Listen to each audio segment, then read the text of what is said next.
My name is Laird Klingler. I'm a librarian with the Cornish Historical Society. We're here at the History Center to interview Connie Kousman. The date is July 6th, 2017. Billy Scharf will be doing the filming. Connie, thank you for coming. Thank you for asking me. Okay. We'd like to start with maybe ask where and when you were born. You mean you want to know how old I am? Okay. I was born in 1938 in the town. I lived in the town of Hancock, Maine. I was born in Maine and raised and went to school there and through college. Tell us about your childhood and tell us about the area of Maine that you I'm came from a small town called Hancock, which is across the bay from Mount Desert Island, Acadia National Park. Oh. And my father was a repairman. He was a master electrician. We did not fish in our family. We had a large extended family, and the Hancock place, which was originally a farm, was kind of a gathering place for everyone. My grandmother had been, and her husband, who was much, much older, but they had been farm people, and they owned shore property. They had a saltwater farm, and it was called Sunnyview Farm. And so I grew up, very close to that farm. What is a saltwater farm? On the saltwater, on the bay, Oh, I see. The location. And the location, we call it a saltwater farm, yeah. Now, also, you came from quite a musical family. Yes? We did. Most everyone played, and those who didn't play sang. I had a number of 5 great uncles. One played the banjo and the violin. The great aunts, my mother and grandmother, they all played the piano. An uncle played the trumpet, but it was in the middle of practicing Bless This House that we found out that he could only play taps. So he was always several measures behind everybody else and struggling. But he had a good bass voice. Yeah. So yes, we grew up, and that was something you did in the country. It wasn't a lot to do, and so gathering around the piano, very impromptu, was fun for all of us. There is a link to your later activities in Cornish, back to your musical childhood, which we'll get to. Oh yes. Get to later. Being so close to the ocean, did you go out into the ocean much? Or? Oh, I never learned to swim well. I didn't. We didn't. We didn't have a boat ourselves. We had, a rowboat and a canoe, and but no. Actually, with my parents' generation, some of the women were very frightened of the water. In my family, nobody could swim. I never saw an adult with a bathing suit. So the water was extremely cold, so it was certainly a deterrent from learning to swim. But the boys learned to swim, but the girls, a lot of the girls didn't. Did you go out into the ocean like on a boat? Actually, as children, our mother, being afraid of water, said, "Oh, don't go out in boats." But of course we did, And we were at least 30 before we told her about it. But I had a canoe, an old canoe, that I was given if I could restore it, an old canvas. So I got canvas, and I actually literally put 100 patches on it. And then I canoed to local islands to try to find Indian shell heaps. So. Did you find any? Yes, one, but I found no artifacts. So. Well, just for the record, where is Hancock in Maine? So people know. Hancock is probably about 40 miles east on the coast of Bangor. Okay. Yeah, okay. And about 7 miles east of Ellsworth. So if you follow the coast, Route 1, it's on Route 1, you pass through Hancock. Okay. Well, moving then to Cornish, how did you end up in Cornish? Why Cornish? Well, my husband, John, got a job. At that time, there was no Timken in Lebanon. It was split. They were starting split ball bearing, and he came down to help set up the big mainframe computers. He was working at the University of Maine at the time, and I was going to college there. I was finishing college. University of Maine. Mm-hmm. And so he came first, and I stayed to finish another semester of college and graduate, and then I came down here. We lived the first year in Enfield. We rented and started looking for a house. And so we found a house in Cornish that we liked the looks of, and actually found it quite by accident. We had answered an ad, but the ad was for the house down the road, and we sat at the wrong house, wondering where the realtor was. But then we found out that it was for sale, and so we bought it. Where was it? The other house was where the Gobins now live, just down near, where can I tell you? I think they have a red barn, and it's... What road? It's right on Route 120. Oh, on 120? Yeah, it's right across from the mobile home that sits down in a field. Oh, okay. Yeah, that was the one we were supposed to be looking at. Now, that was 1969 that you Yes. came here? Mm-hmm. Okay. That was the period of back to the earth, back to the land movement. Mm-hmm. Were you a part of that, or did you? I knew everyone who was, and perhaps I was in a way, but as soon as I came here, I got involved in work in juvenile delinquency and crime, you might say, through the Sullivan County Home. I began working as a volunteer with the administrators there, and that led to a job. And so I kind of was busy during there. Who were some of the people that you remember being in the group?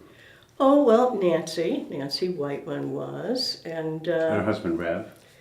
well, it seemed to be more women too. Oh, really? And of course the Gallaghers were, there, and they had a horse and a sleigh, and of course Susan Van Rensselaer. And Was Susan sort of the leader of the group, do you think? Susan, I believe, was kind of. She was a little older than the rest, and she loved gardening, and she had ideas to share for protecting the environment, and so she was certainly active in that movement. Tell us about your interaction with the flat, Cornish flat, when you visited there. Well, when we came, the store was owned by the Young family, and Claude Young now owns the Meriden Garage. When I came, Claude was about 12 and going to school in Cornish school here. And That was before the Powers. that was before the Powers. When the Young sold, they sold to the Powers. And, or did they? Yeah, there was another owner in between there too for a few years, and they moved away. I can't remember his last name. His first name was Dick. But, And then the Powers store came. and then the Power store, yes. Any other activities in the flat that you recall, or was there? No, it was pretty quiet, Quiet. I think, yes. Now, your arrival also corresponds with the arrival of the interstate highway system, which altered really the history of the Upper Valley, and altered the situation in towns like Claremont and Windsor. Tell us about Claremont. Now, you weren't that far really from Claremont. When we first came to Claremont, I remember seeing so many empty storefronts, and I think Claremont struggled. Claremont was certainly a manufacturing town for many years, and then one by one, as we have seen, the manufacturing left. And I think they tried very hard, to recover. There always seems to be storefronts that are empty. Even by 1969. Yes. Yes, you noticed that. Oh, absolutely, absolutely. And of course, back in the 90s, we lost Joy Manufacturing, moved to Pennsylvania, and that put a great many people out of work. Some, they were invited to go, some moved, but others had families here and couldn't. But that was a big blow, I think, to town. Do you remember all out on Washington Street? Were there big box stores then or not? Many less. Yes, we did have a J.C. Penney, I remember, and that went out of business. And there was a ladies' clothing store, which went out. On the Main Street, which I guess is Pleasant, there was a Marston's that had sort of surplus and sporting goods and clothing. They went out. There was a shoe store, I think, and that left. And a men's shop, I believe. This is going way back. So you see, there's been a big change. Nancy Whiteman and Leland Atwood remember there was a drive-in movie theater. Oh, yes, there was. Did you ever go there? No, But I don't think we did. But you remember it I being do, there? yes, I do remember it, yeah. Yeah, yeah. It was always hard to hear with those little things that clicked on the windows. Yeah. You also spent time up in Lebanon, too. Yes, Yes. yes, I Yeah, did. okay. We did. Let's get to your professional career. Okay. Yeah, to the work that you did. Mm-hmm. Yeah. Now, when you came here, what was your first position here? My first position was, I guess, I was a volunteer, and from that job, I was asked to join the Governor's Crime Commission. That was when Governor Peterson was in office, and to do a study of the North Country and what services they were providing for youth to keep the youth crime rate down. What were they doing? So I traveled around to the North Country and made some friends and had to do a report for the governor. And from there, I served on that committee for a number of years. And from there, I became a social worker for the Sullivan County Home. Oh. And I was there about 4 years, I think. I was asked to come back for a year. When the other social worker left, they were kind of stranded. I came back and picked up. And then I decided I wanted to change. So I got a job with New Hampshire Job Training Council as a vocational counselor and training specialist. And I worked with them for 12 years, and I covered Lower Grafton, Sullivan, and Cheshire counties. So, and when a business went out, like Joy, we had to go in and say, this is the training we can offer you. You know, we won't leave you stranded. This was a state organization. It was federally funded, private, nonprofit, federally funded, but governed by the state, yes. Funded Now, are federally. you still in that field? No, I was there until it disbanded in 2000. And then I always wanted to work with people with disabilities. So I went from that job. I became certified as a vendor, a private vendor for New Hampshire Vocational Rehabilitation, and that's where I work now. So they contract with vendors. So I package people that need to get back into the workforce or perhaps haven't had a job for a long time because of a disability. So I do their resumes, check references, talk with them about what they might want to do, and then interface with employers to try to get them work. And it's such a rewarding thing. I work part-time. Now, what is the organization again? For whom New you work? Hampshire Vocational Rehabilitation. This is a state organization. It is a state, yeah. It's For vocational rehabilitation. It's under the Department of Education. I see. I see. Sometimes, for example, if you shop at the co-op, you can see people with disabilities. Yes, the co-op is excellent about Yeah, hiring people. Hiring people there. You know, so. Yes. How do you make contacts with the possible employers? Well, I've lived here so many years that I know many employers, and they know me. So I will shop there usually, or I'll just ask them if they have anything, what they feel about hiring this person, and they're most of them are very good about wanting to give people a chance.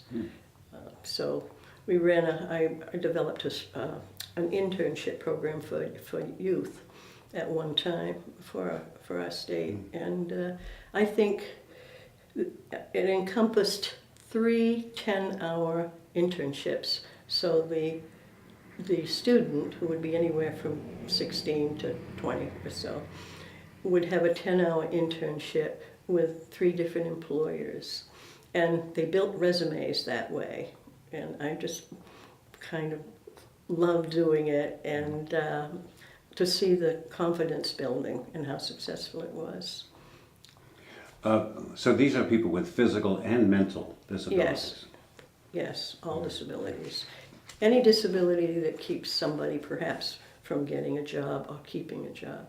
I would imagine that transportation becomes an issue, doesn't it? I mean, in terms It of can people be. getting to the position.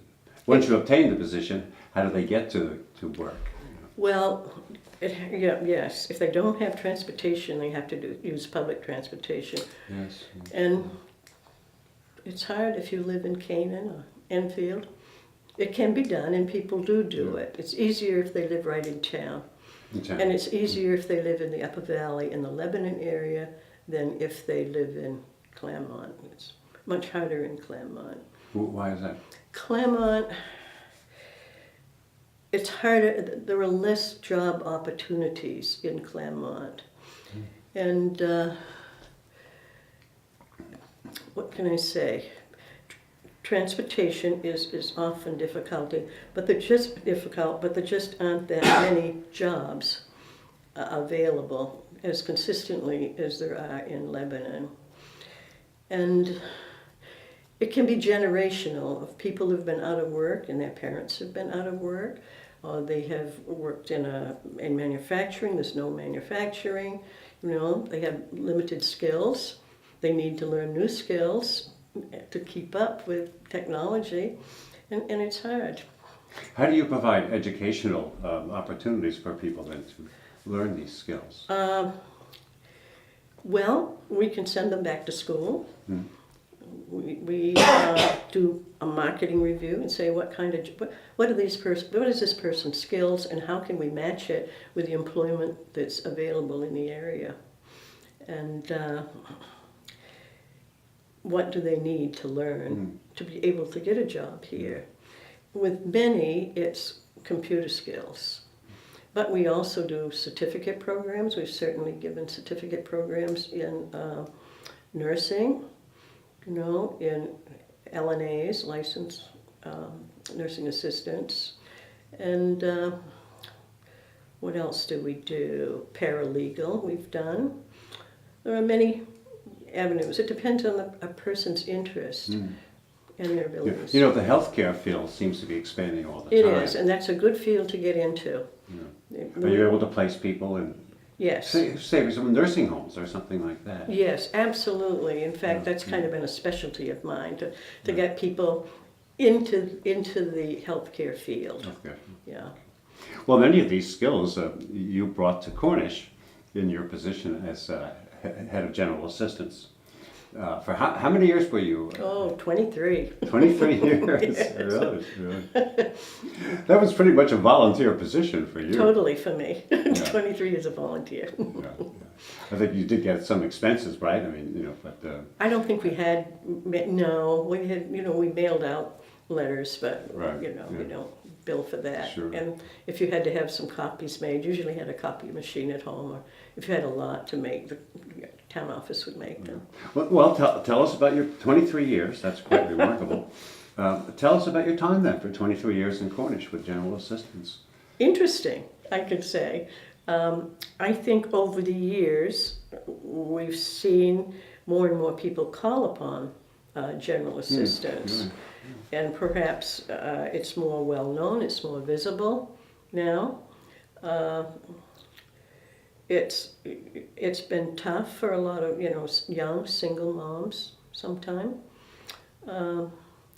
Actually, we didn't have an awful lot of senior citizens. It was mostly younger people out of work.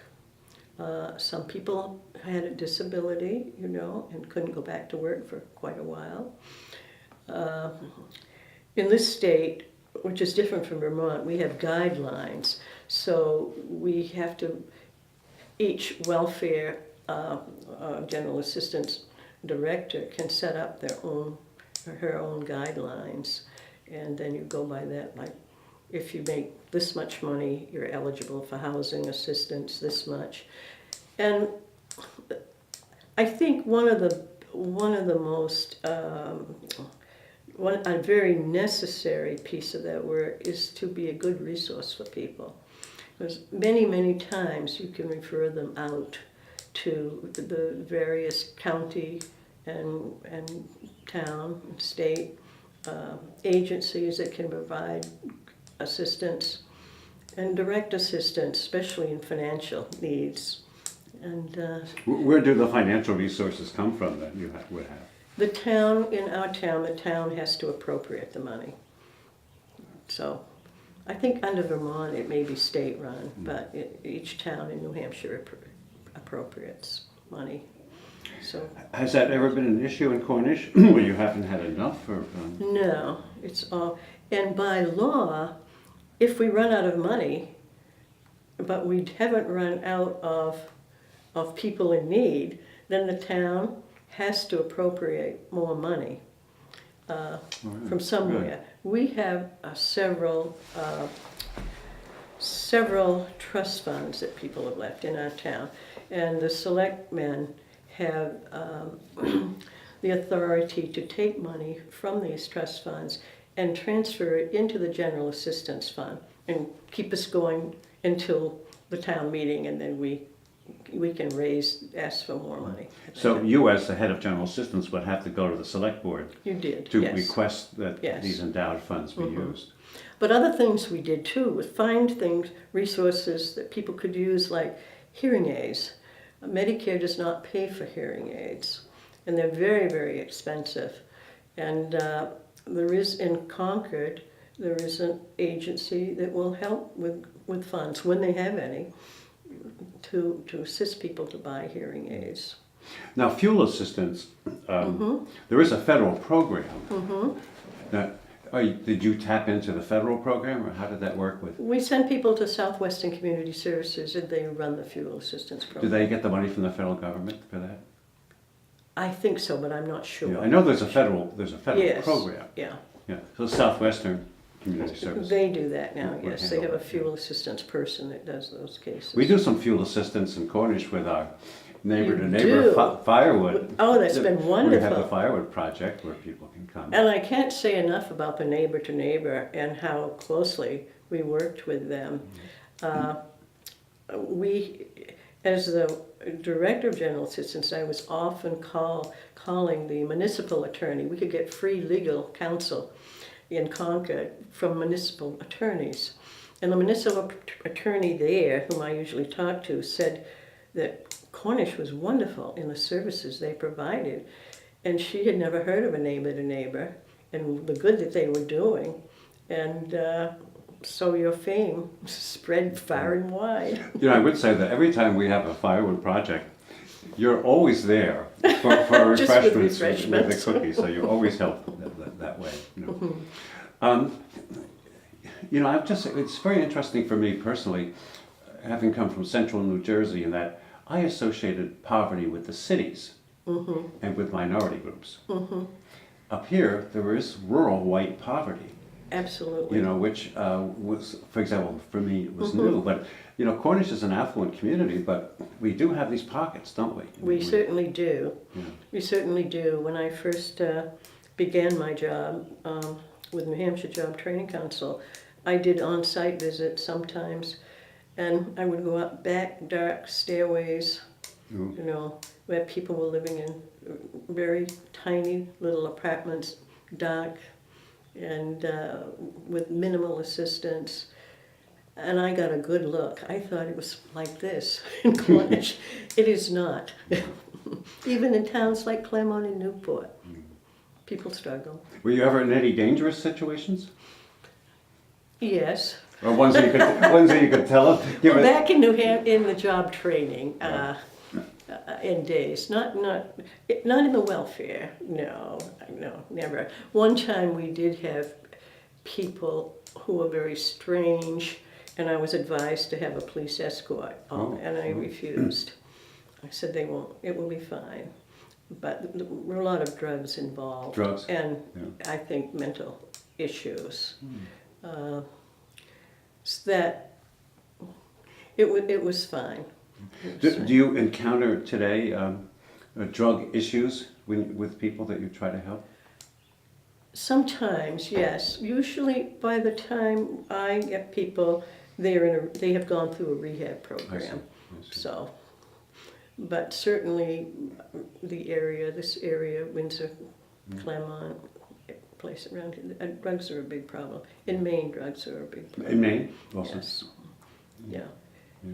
In fact, I was told recently by a policeman that most of the property-related crimes we have here, like breaking into homes, it's for money for drugs. Sad. Well, I think Cornish is very fortunate to have had someone like you for 23 years, doing that. And you are continuing your work. Now you're involved with the Aging in Place. That's true. But tell us about that group. Well, that's why I resigned from being the director of Aging in Place and for the welfare general assistance, so we could start an Aging in Place, because Cornish is an aging population. We're kind of a bedroom town too for Hanover, and we needed to do something.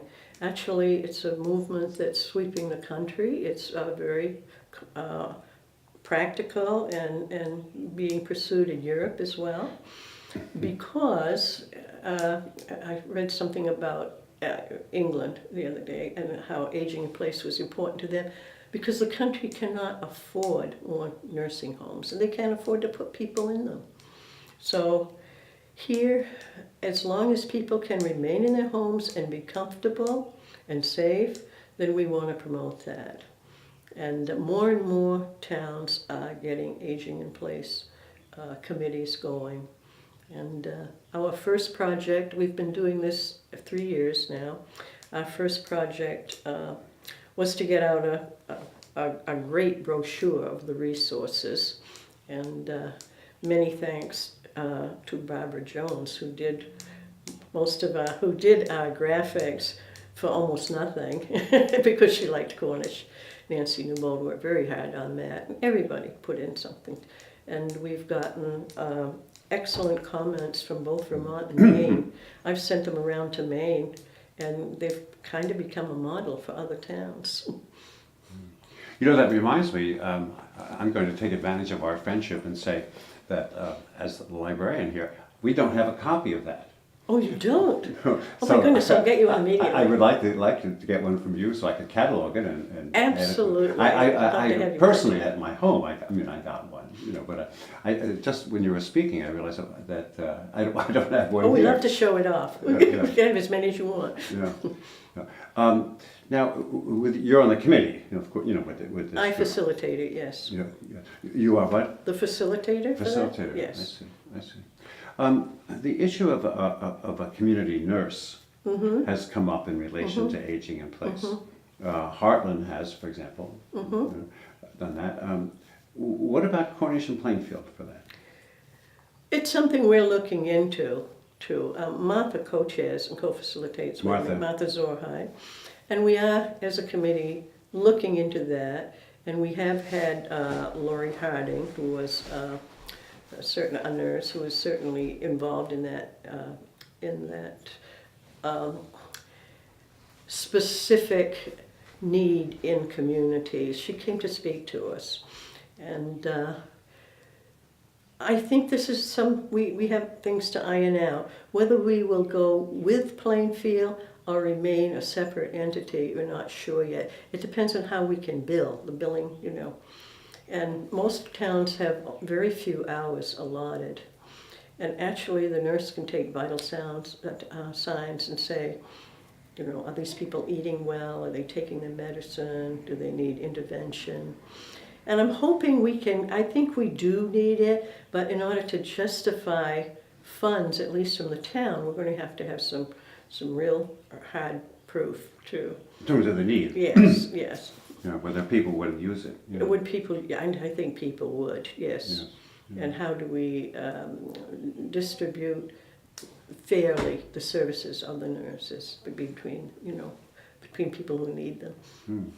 So I think that's the way that things are going, and we'd like to do that. At the present time, is the town expending any money on this committee? No, No. it is totally self-supporting. I see. Mhm. I see. Now, we alluded, you mentioned earlier about your musical background. Another activity that you become involved in, you're going back to your musical youth. You become a choral director here in Cornish. Tell us about that. I was a much better accompanist in my youth, I'll tell you.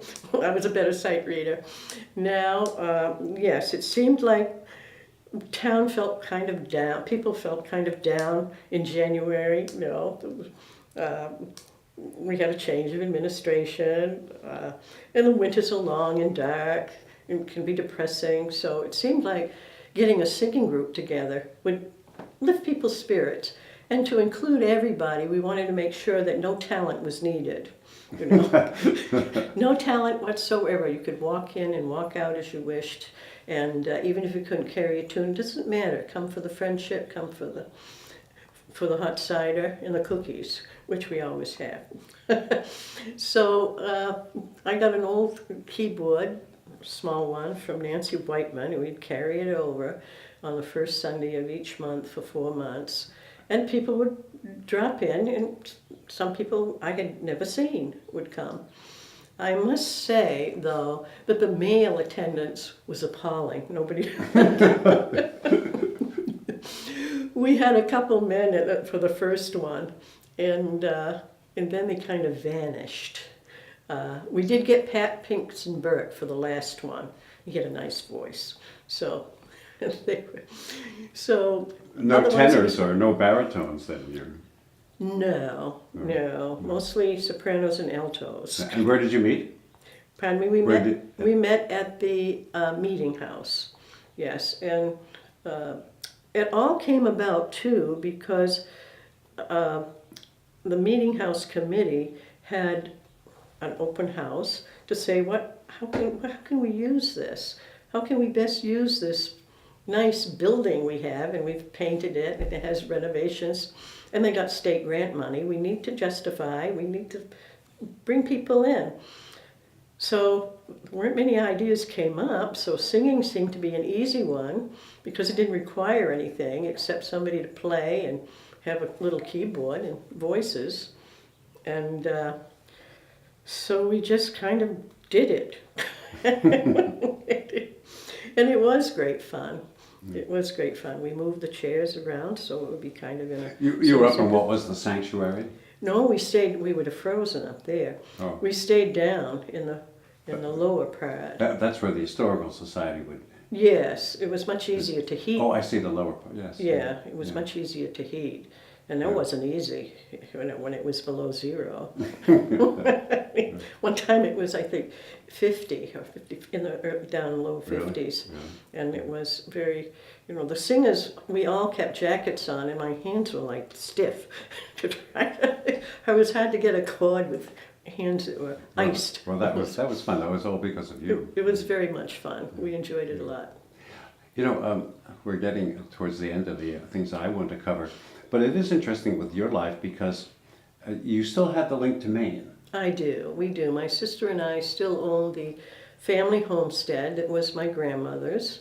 And then it became my parents', and that's where we grew up. So. And you have to make decisions now in terms of your future. Yes, right? I do. It's very tempting sometimes to return to a state, on the coast. But this has been a home for 48 years, and I often think of how wonderful it is to go anywhere and know everybody. Almost. Up there, you have to kind of start again. But the lobsters are cheap, so and I can still have my Maine accent, so which always helps. Yeah. So we shall see. Do you have what is called a Maine accent in your normal conversation? Because I people say I do. In fact, the other day I was talking with a young man from New York, and I told him a little of my background growing up in Maine. He says, oh, is that why you talk the way you do? So some people Is do that right? notice Really? it. Really, I would not. Some people do. Yeah. One thing they have in Maine is a broad-based tax, which we don't have here. So here, the property owner bears the expense of the educational system too, where in Maine, they don't. They have the tax covers that. So we're here, where I love, but the taxes, say my taxes personally are like 3,200, which isn't much, but there with more acres and a bigger house, a good house, they're $1,380 a year. It's quite a difference. It's a large Yes, difference. yes, yeah. So lots of things to consider, but I'm not thinking of leaving anytime this year. Well, Anyway, it may be but said. you know, as you say, you know, having been here so long, you know so many people. You know, maybe you can't go home again. That's true. Or maybe I can. That's a very interesting point about taxation. Yes, it is. Yes, in terms of, and in terms of the equity that goes with that for more affluent communities. Exactly. Yeah. Exactly. Yeah. So. Yeah, one thing we didn't cover, maybe some observations on your part. When I asked people about the changes in Cornish, some people who lived on back roads will say, oh, the roads are much better now, they're better maintained. The most notable change in Cornish has to do with the declining school enrollment. Exactly. Yes, Yeah. it does. You know, and you know, I mean, just what you cited there, property taxes for a young couple moving in. You know, well, first of all, what about the declining in school enrollment? What do you think is happening there? Well, that's a tough question. I didn't put children through school here. Obviously, you know, people with kids just aren't moving in. You know, and I don't know why that is. I think our taxes, even though they are what they are, there are many other areas that are much higher than we are. And but why people aren't moving? People are moving out, actually. As we had a family here on this road that moved to Plainfield, I think, and they had several children. We wanted to keep them, but we need children. It seems a shame to close a school, you know, where school is as a kind of a center of the community. So hoping for more children, but why we don't have as many as we used to, I don't know. Some people have raised the issue that perhaps in our desire to have open space, our land policies are in conflict with the idea of increasing the population for children. For example, 5-acre zoning. You know, exactly. Or current use, you know, land is being kept out of possible development. And that is true, yeah. And I think we have to do something to welcome young families. And not every young family can buy something with 5 acres or 5 acres. So I think sometime we should interview Billy Scharf. I think that's a wonderful idea. He and his wife, a young couple, did move in. Yes. Moved here with a child. We should But switch the emphasis right here. There are issues, I mean, involved there. Exactly, Yeah. exactly. Well, I did want to sort of conclude with Maine, but we sort of got off the topic there a little bit. But you know, really on behalf of Cornish, I would like the community thank you for your years of service. You know, are continuing, and we hope your link to Maine just will be visits. It may be. Is there anything else you would like to add? No, thank you very much, both Laird and Billy. This has been a pleasure, and it's been a pleasure to serve Cornish for these many years. Well, thank you. And Billy, as we always say at the end, what a fine interview this was. And Billy, that's a take.